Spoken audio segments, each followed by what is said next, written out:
Hello and welcome to the calculator guide video on the quick way to find the length of the hypotenuse. We have a right angled triangle here. We've got one length of 23.9 centimetres and another length of 17.1 centimetres. We've got to find x, which is the hypotenuse of the triangle, to 2 decimal places. We're going to be using the polar coordinates feature on the calculator to help us out with this one.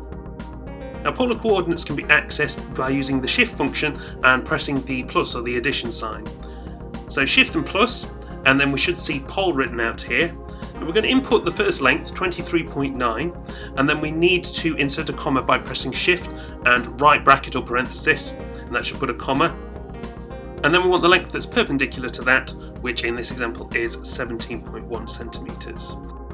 Press equals, and the value of the hypotenuse, the length of the hypotenuse, will be this value that's given as r here, so 29.39 to 2 decimal places. We're also given a value for theta, which is an angle of 35.58 degrees. So I'm going to explain why we have an angle and how this process actually works. Well, if you imagine that we have a coordinate grid and we have a circle with the centre at 0, 0, if we imagine that we have our triangle placed where it is there, you can see that the hypotenuse of the triangle would also be the radius of this particular circle.